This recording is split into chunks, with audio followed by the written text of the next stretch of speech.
자, 부역량화 이제 방지 및 관리에서 우리나라 하천의 호수의 이제 어떤 녹조 관리 대책.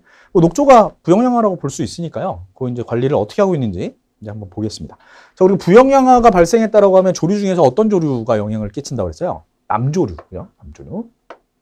자, 강이나 호수에 남조류가 과도하게 성장해서 물의 색깔이 변하는 현상이다라고 보면 되고, 나중에 이제 해양에 대해서 잠깐 다룰 텐데요. 부역량화라고 하는 이런 현상이 해수에서 일어날 수 있고 담수에서 일어날 수 있어요. 지금 우리가 배우고 있는 게 담수에서 일어나는 걸 얘기하는 거고요. 담수에서 일어나는 부역량화를 그냥 녹조라고 보시면 돼요.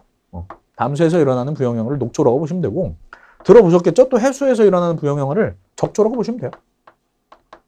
녹조와 적조 이렇게. 뭐 색깔, 뭐 물론 요즘에는 이제 뭐 부역량화가 일어나서 녹색깔을 띠는 뭐 현상을 이야기한다라고 이제 되어 있어요. 정의가 그렇게 되어 있는 경우도 있고, 또 여기도 뭐 적색깔 얘기가 나오는 경우도 있는데 실질적으로는 그렇지 않아요. 실질적으로는 그렇지 않고 그냥 색깔이 뭐 말도 안 되지만 파란색으로 변했다.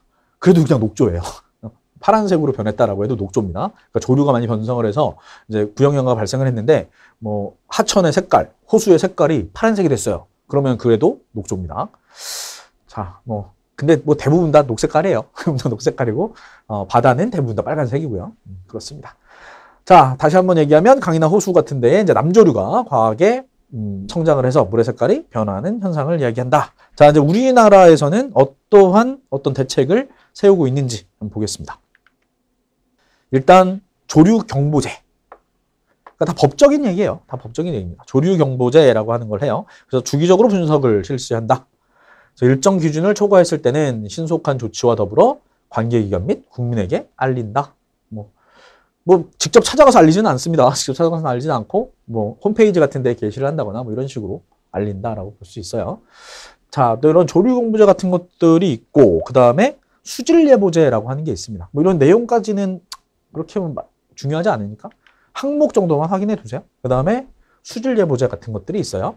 그래서 오염원, 하천 유량, 기상 관측 이런 자료를 토대로 해서 모델링을 하는 거예요. 모델링 예전에 했죠. 미래를 예측하는 거예요. 그런 기법들을 통해서 수온, 클로로필 A, 즉 조류의 농도라고 그냥 간단하게 생각하면 되겠죠. 그런 정보를 일주일 간격으로 예측한다. 다 예측하는 그런 거예요.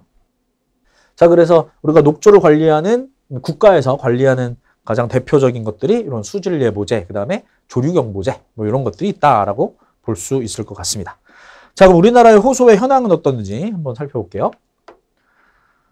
자, 국내 호수 현황이라고 되어 있죠. 호수와 저수지를 합친 거라고 그랬죠? 그죠? 자, 그래서 우리나라의 용수의 대부분을 지표수에 의존한다라고 되어 있습니다. 우리가 그러니까 말 그대로 사용하는 물, 사람들이 사용하는 뭐 공장에서 사용을 하든 가정에서 사용을 하든 농경지에서 사용을 하는 그런 용수들은 대부분 지표수를 이용한다라는 거죠. 지표수의 양이 지하수보다도 작다고 그랬잖아요. 수온으로 따지면. 근데도 지하수를 뭐 끌어낸다거나라고 하는 어떤 이런 것들이 좀 불편하겠죠. 아무래도 지표수를 이용하는 것보다. 그래서 우리나라가 상수원 혹은 용수 이런 것들로 사용하는 대부분은 다 지표수에 의존을 하고 있습니다. 자, 그러면 지표수를 확보해야 된다. 사람들이 사용을 할 수 있게끔.